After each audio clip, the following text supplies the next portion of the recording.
오늘 우리에게 주시는 하나님 말씀은 누가복음 14장 1절에서 14절 말씀입니다.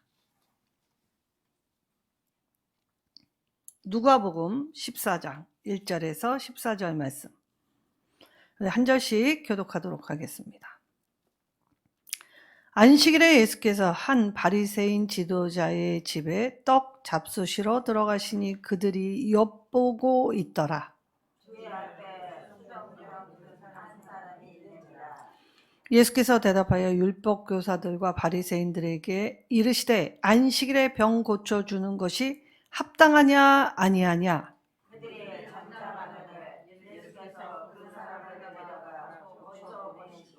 또 그들에게 이르시되 너희 중에 누가 그 아들이나 소가 우물에 빠졌으면 안식일에라도 곧 끌어내지 않겠느냐 하시니 청함을 받은 사람들이 높은 자리 택함을 보시고 그들에게 비유로 말씀하여 이르시되 내가 누구에게나 혼인 잔치에 청함을 받았을 때에 높은 자리에 앉아라. 그렇지 않으면 너보다 더 높은 사람이 청함을 받은 경우에 너와 그를 청한 자가 와서 너더러 이 사람에게 자리를 내주라 하리니 그때 내가 부끄러워 끝자리로 가게 되리라.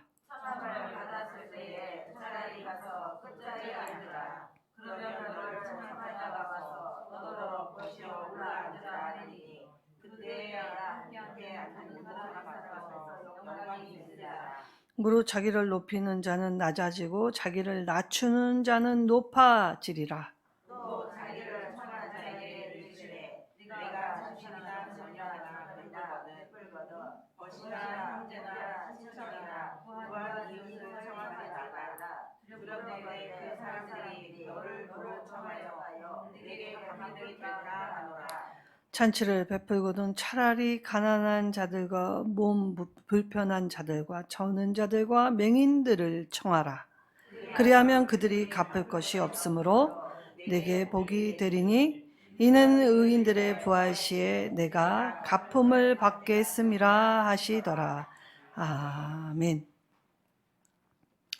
안식일에 합당한 일의 비유에 관해서 오늘 말씀을 통해 성탄절, 성탄의 빛으로 오신 예수님, 과연 예수님이 이 땅에 오셔서 우리에게 가르치고자 하셨던 것, 오늘 말씀을 통해서 오늘 상고해 보겠습니다. 자, 오늘 바리새인은 율법교사 그리고 이 유대인들을 가르치는 지도자 그룹 중에 하나, 파리세이오스, 분리된 자, 거룩한 자라고 이야기하는 그룹입니다. 자, 안식일에 오늘 예수님과 그리고 이 몇몇의 이 사람들을 청하여 잔치를 배설했다라고 하죠. 이것이 그 당시에 이 유대인들이 갖는 관습이었습니다. 자, 이때에 이 바리새인이 예수님을 초청했다라는 것이 참 특이한 점이죠. 왜냐? 바리새인들은 예수님을 핍박하고 미워하고 또 예수님을 나중에 십자가에 못 박는 그룹이었는데 왜 오늘 예수님을 불렀을까라는 말. 자, 일반 백성들은 바리새인과 예수님을 같은 자리, 랍비라고 생각했습니다. 그런데 이 바리새인보다 더 능통한 그리고 더 훌륭한 그리고 바리새인이 할 수 없는 능력을 발휘하는 랍비. 그렇기 때문에 랍비 중에 랍비라고 생각할 때, 자, 랍비 그룹에서, 바리새인 그룹에서 예수님은 경쟁자였습니다. 그러니까 이들은 자기보다 월등한 예수님을 시기한 그룹이었죠. 근데 이들이 오늘 예수님을 잔치에 청했다라는 말은 귀하의 고견을 듣기 위하여 라는 겸손의 표가 아닐 거라는 걸 우리는 유추해 볼 수 있지요. 자, 그러면 오늘 이 사람들이 예수님을 잔치에 청하였다라는 말은 예수님에게 시비 걸고자 빌미를 잡고자 하는 아주 이 나쁜 의도의 청함이다라는 것을 알 수 있습니다. 이때에 이 잔치자리에 이 바리새인이 수정병 든 사람도 청했다라는 것, 고의로 예수님을 청했다라는 것을 우리는 말씀을 통해 이들의 사악한 의도를 유추해 볼 수 있지요. 왜 그렇습니까? 이미 보았습니다.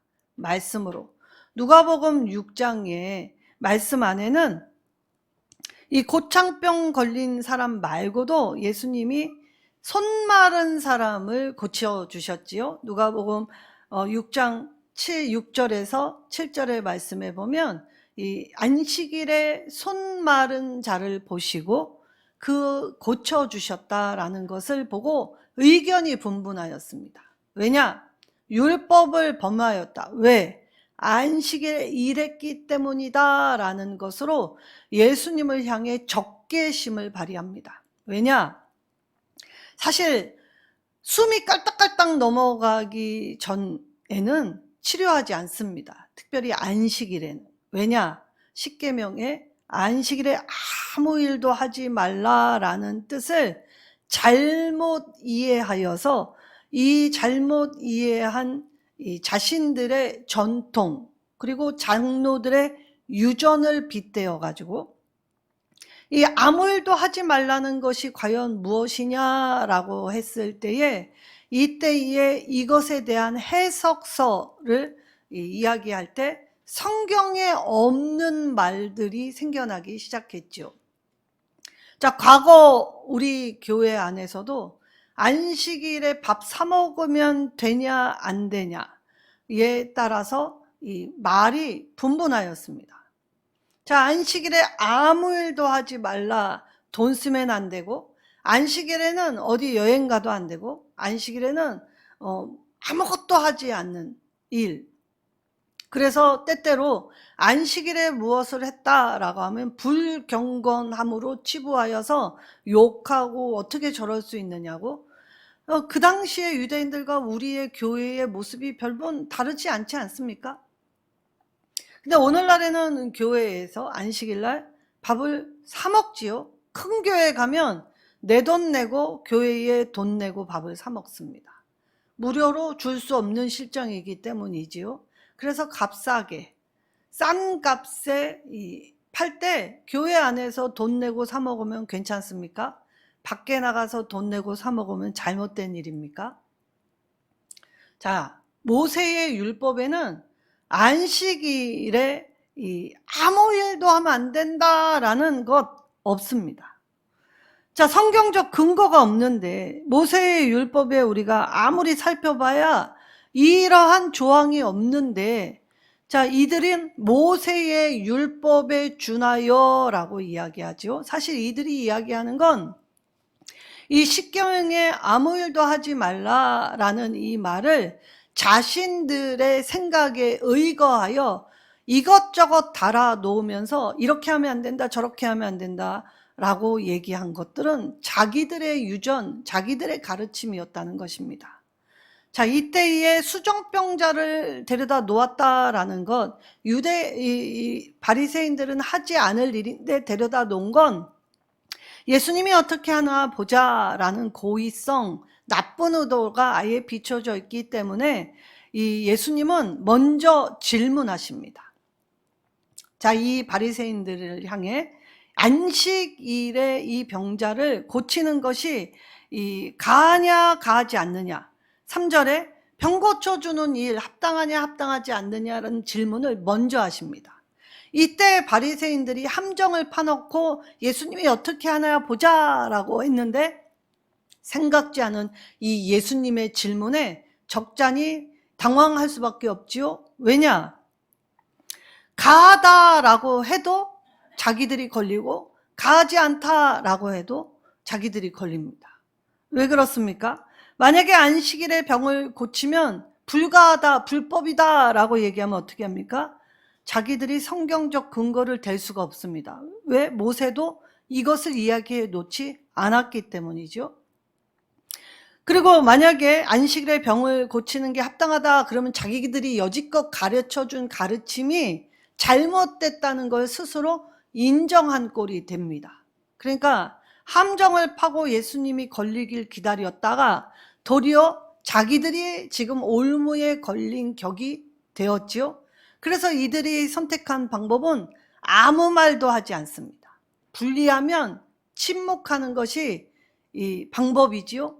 그래서 아무 말도 하지 않고 잠잠했다라고 합니다. 그리고 예수님은 이 병자를 고쳐주십니다. 자, 이때에 우리 구성경 개역 한글에는 고창병이라고 나오고 오늘 성경에는 수종병이라고 나오죠. 이때 헬라어 히트로피코스라는 단어는 딱 여기에만 나오는 단어입니다. 심장이나 신장에 문제가 생겨서 이게 이 물이 몸이 이 염증으로 인하여 부풀어 오르는 상태. 몸이 붓기가 차오르고 몸이 붓기가 차오르니까 살이 썩어져 내가는 상태. 그 당시에는 고칠 수 없는 질병이었습니다. 그러니까 불치병. 근데 유대인들이 이런 불치병 걸린 사람들을 볼 때 뭔가 하나님 앞에 잘못했으니까 저런 불행함, 저런 질병이 걸렸을 거야 라고 생각했다는 것이지요. 그리고 이 수전병자들은 몸이 부르면서도 이 갈증이 계속 유발되기 때문에 끊임없이 목을 축여야 했습니다. 그리하여 목을 축이면서 물을 먹지만 갈증은 해결이 되지 않고 반면 몸은 팅팅 붓고 아프고 힘드니 얼마나 어려웠겠습니까? 예수님이 이 사람을 먼저 고쳐주십니다. 그리고 이 사람을 배려하여 먼저 보내시지요. 자, 유대인들 중에 특별히 이 지도자 그룹은 고침받는 자, 그 사람이 이 오랜 질병에서 노임받았을 때의 기쁨에 동참하지 않았습니다. 그리고 오히려 잡아들여서 예수가 너한테 뭐라고 하더냐? 그리고 예수님을 찬양하고 예수님이 자신에게 해준 일을 경배하면 어떻게 자기네 교회에서 아예 배출시켜버리죠. 그래서 다시는 오지 못하게, 자신의 공동체에 발들이지 못하게, 고침받은 자가 예수님 앞에 감사함을 표하지 못하도록 만들어 놓았습니다. 나사로도 병고침 받고 어떻게 됐습니까? 옹호만 공격을 다 받았습니다. 그 유대인들의 위협을 당했죠. 어디 가서 예수님이 살려줬다 고쳐줬다 말하지 마라. 그리고 때리고 놓았다라고 합니다. 하나님 앞에 고침받은 이 사람뿐만이 아니라 이 사람의 가정이 회복된 일 참 즐거워해야 하는 일인데 유대인들은 이 공격을 하였기 때문에 예수님은 아시고 이 사람이 공격받지 않도록 미리 보내신 배려. 예수님은 자기가 한 일을 자랑하지 않으십니다. 그리고 그 병자를 끊임없이 배려하셔서 먼저 보내시고 난 후에 오늘 3가지의 비유를 말씀하여 주시지요. 안식일에 병을 고치는 것이 합당한 이유를 이 비유를 들어서 말씀해 주시고 동시에 누가 영적으로 수종병 걸린 자이냐 묻고 계시는 것입니다. 육신의 병듦은 고침받으면 됩니다. 그러나 영적인 병듦은 어떻게 됩니까? 고침받을 길이 없습니다. 자, 오늘 이들의 영적인 심각한 수준을 예수님이 먼저 안식일에 우물에 빠진 아들과 소를 비유하시지요. 자, 아들, 사람의 인생에서 아주 중요한 존재, 아들이지요. 부모의 분신, 내가 내 생명을 주어도 아깝지 않는 유일한 존재, 자녀입니다. 소는 어떠합니까? 그 당시에 가장 물질로는 최고의 가치를 지니고 있는 것이 소였습니다. 자, 사람에게 있어서 가장 중요한 존재, 가장 비싼 것, 가장 가치 있는 것이라고 여기는 것이 우물, 깊은 곳에 빠지면 오늘 안식일이기 때문에 건지면 안 돼 라고 하겠습니까? 그래서 오늘 주님이 이 지도자 그룹에게 묻고 계시는 말, 만약에 안식일에 시급한 사안이 발생되면 너는 어떻게 할 거야?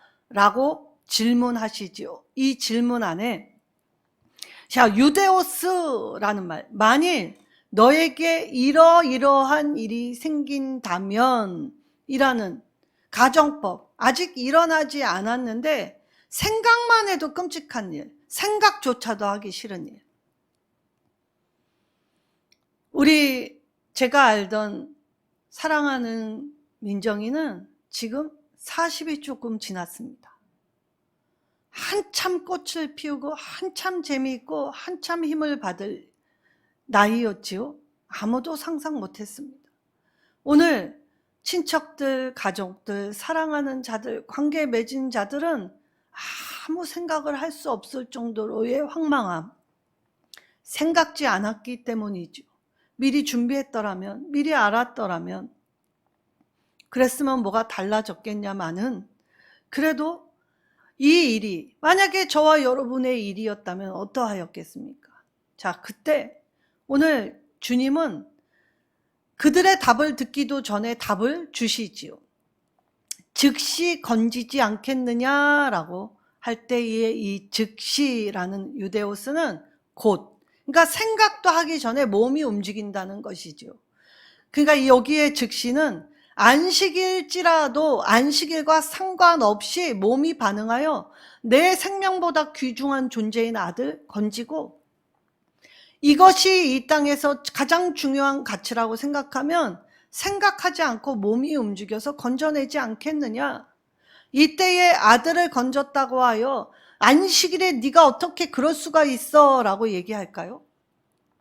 바리새인이 지도자로서 백성을 가르치면서 자기 아들이 우물에 빠졌을 때 안 돼, 율법에 아무 일도 하지 말라 그랬어 라고 할까요? 부모된 자는 지도자와 상관없습니다. 사랑하면 움직이게 돼 있고 반응하게 되어 있지요.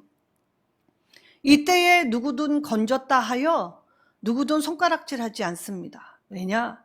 자기에게 소중한 건 누구에게 다 똑같기 때문이지요. 그래서 예수님이 오늘 이 비유를 통해서 네 인생의 가장 중요한 일, 그때에 하나님의 말씀을 듣고 잘못된 판단을 할 때 무엇이 진짜 중요한 것이냐를 묻고 계십니다. 무엇이 중요합니까? 생명보다 더 중요한 건 이 세상 어디에 없다. 하물며 생명을 주신 하늘 아버지가 생명 주신 존재가 때론 우매하고 때론 잘못되고 때론 아프고 힘들 때 괘씸한 놈 잘됐다 박수 치시겠냐? 그렇지 않다는 것이죠. 아버지의 긍휼하심은 오늘 그가 아버지 마음 몰라줘도, 아버지 마음, 아버지 뜻대로 행하지 않아도 위급한 상황에는 아버지는 생명 건지는 일이 1순위다. 그럼 말씀 주신 아버지의 뜻 안에는 안식일의 병자의 신음소리를 외면하시겠습니까? 먼저 고쳐주시지 않을까요? 근데 지도자들은 하나님 말씀 어디에도 없는 자기의 종교적 지침, 형식만 강조하여 사람들을 올가매고, 그리고 이것이 마치 바른 길인 양 따라가게끔 만들었다는 것입니다. 그래서 주님이 영적 수정병은 바로 너희가 아니냐라고 묻고 계신 것입니다. 두 번째, 이 주님이 이 함정을 팠다 함정을 빠진 이 바리새인들을 향하여 수치, 부끄러움도 모르는 상태, 영적으로 교만한 상태를 지적하시면서 잔치 자리 비유를 말씀하십니다. 자, 잔치를 베풀었습니다. 자, 우리나라에는 사실 식탁에는 상석이라는 개념이 없습니다. 그렇지 않습니까? 근데 유대인들의 개념에는 상석과 말석이 자리가 익히 그냥 암묵적 동의라고 하죠. 자, 유대인들의 잔치, 예수님의 유월절 잔치도 마찬가지입니다. 자, 미켈란젤로의 이 최후의 만찬의 그림이 이 유대인들의 식습관을 몰랐기 때문에 일자 식탁을 준비해 놓지요. 근데 사실 유대인이 식탁은 디귿자형입니다.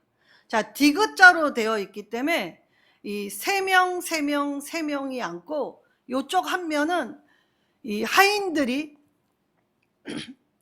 잔치에 필요한 물건들, 음식들을 나르기 위해 그 비어져 있는 공간으로 가서 이 음식이 모자른 건 채워넣고 필요한 걸 갖다 주는 것으로 하게 되지요. 그리고 유대인들은 이 로마의 영화를 보면 반쯤 누워서 기대서 식탁 자리에 가서 있기 때문에 식사 시간이 우리의 시간과 다릅니다. 굉장히 오랜 시간 식탁 교제를 하게 되지요. 비스듬히 누운 상태에 있어야 하기 때문에 이 식탁이 매우 넓습니다. 이때의 상석이 어디냐? 가운데 앉은 사람이 옆에도 앞에도 볼 수 있기 때문에 가운데가 상석이고, 두 번째 자리는 어디냐면 왼쪽입니다. 말석은 오른쪽이지요. 그러니까 디귿자형에 있기 때문에 가운데 앉는 사람은 존귀한 자라는 것을 알고 있기 때문에 가운데 앉은 사람을 사람들이 부러워하게 되지요. 부러워하면서 이야, 저렇게 되기 위한 명성, 덕망 얻기 위해 그의 수고와 노력에 대한 친송을 하게 되어 있습니다. 그럼 오른쪽이 아니고 왜 왼쪽이 두 번째냐? 왼쪽에 앉아야 옆에 있는 사람들과의 또 교제가 되죠. 오른쪽에 앉으면 말할 사람이 없다는 것입니다. 베드로가 자기가 앉아야 될 자리는 주님 다음 자리였는데 웬일인지 베드로는 말석, 누구하고도 대화할 수 없는 끝자리에 앉게 되었기 때문에 불평했던 것입니다. 자, 이때에 이 가운데에 자기가 딱 나타나자마자 나보다 더 잘하는 사람 누가 있어?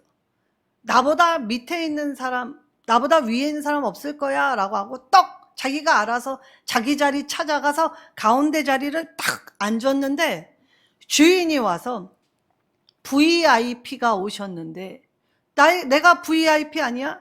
VVIP가 오셨으니 좀 자리를 좀 바꿔주십시오 라고 한다면 얼굴이 불그락불그락 하지 않겠습니까?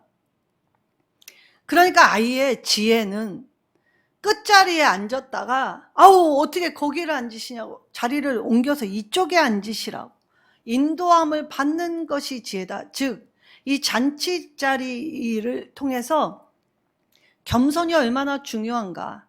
사람도 말하지 않더라도 교만한 사람은 다 꺼려하고 겸손한 자를 찾고 가까이 하려는 것이 사람에게도, 그것은 믿음의 유무를 떠나서 그 사람의 태도, 그 사람의 그 사람의 품격, 그리고 그 사람의 인격이 빛을 발하고 향기를 나기 때문에 찾게 되어 있다는 말입니다. 그러니까 스스로 높아진 자들은 사람들이 꺼려할 수밖에 없죠. 그런데 바리새인들은 스스로 높아진 자리에 앉았던 사람이다 라고 빗대어 이야기를 할 때, 이 비유를 들은 바리새인들은 얼굴을 들고 예수님을 볼 수조차 없었을 것입니다. 그런데 우리나라 말도 있죠. 방구 낀 놈이 썩내게 되어 있습니다. 부끄러움을 인정하면 되는데 부끄러움을 감추기 위하여 도리어 목소리를 높이지요. 그것이 추락하면 날개가 된다는 것을 깨닫지 못합니다.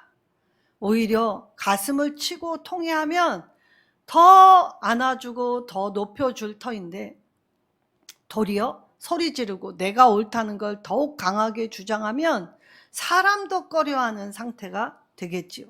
그래서 혼인잔치의 비유를 통해 겸손은 사람의 인생에서 가장 중요한 것이다 라고 말씀해 주시는 것입니다. 자, 사람이 스스로 낮아지면 사람도 그 사람을 높여주기 때문에 이것이 진리이지요.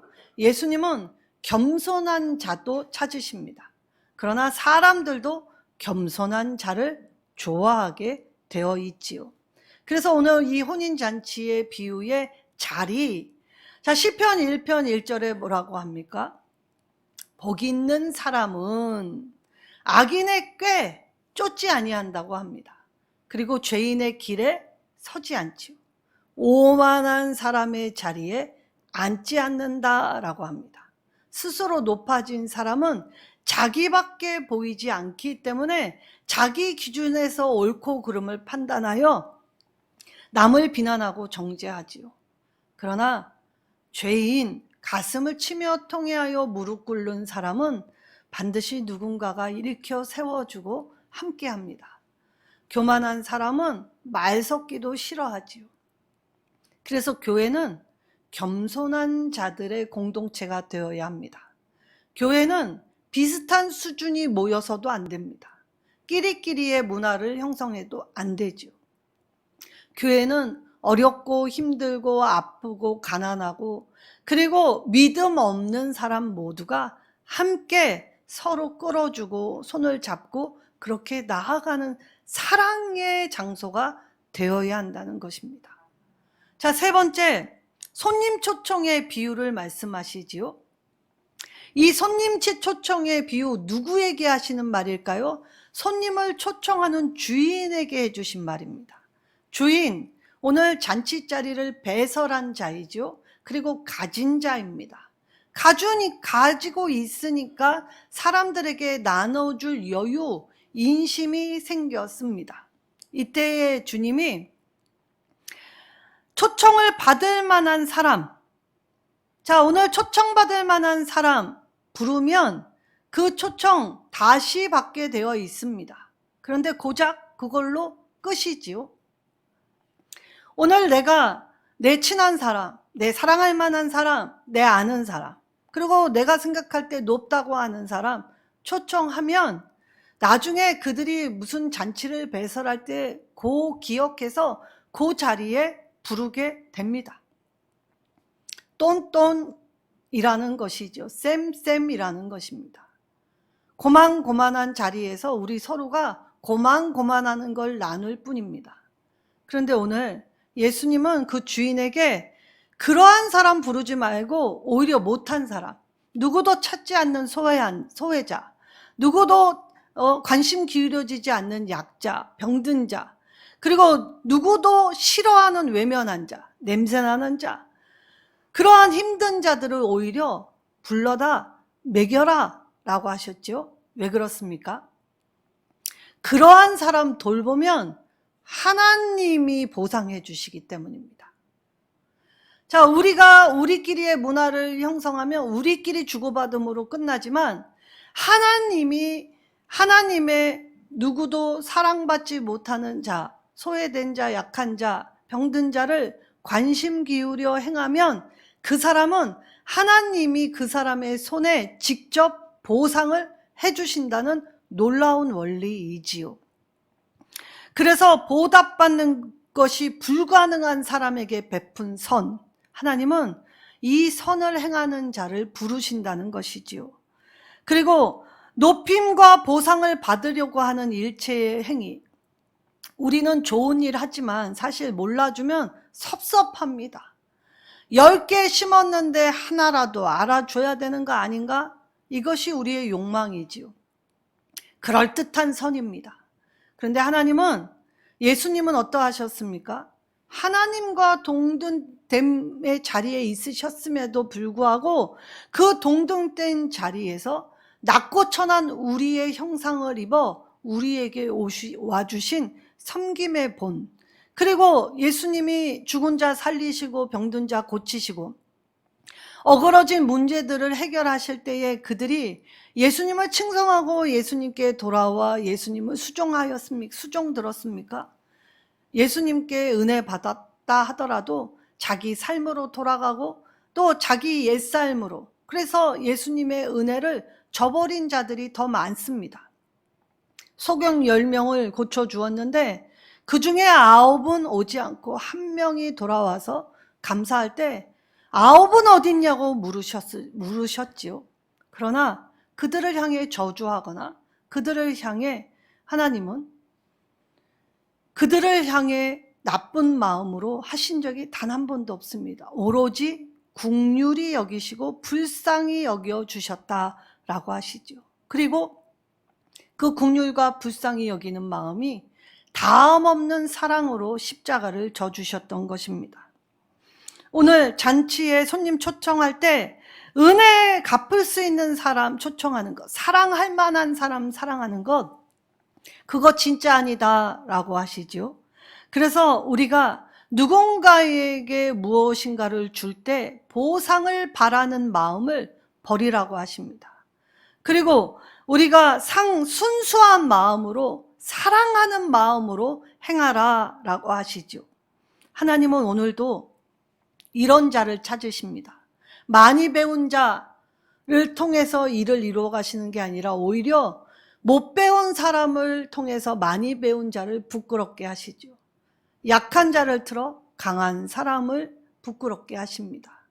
하나님은 이렇게 내가 가진 것 얼마 없어도 내 가진 것 가지고 나눌 수 있는 것만으로, 손잡아 줄 수 있는 것만으로, 내가 할 수 있는 최선을 주는 것만으로 기뻐하는 자, 사랑하는 자, 이 단 한 사람을 찾으시고 바라시죠. 이 하나님이 찾으시고 바라시는 사람, 내가 되기를 간구하고 기도해야 하는 것입니다.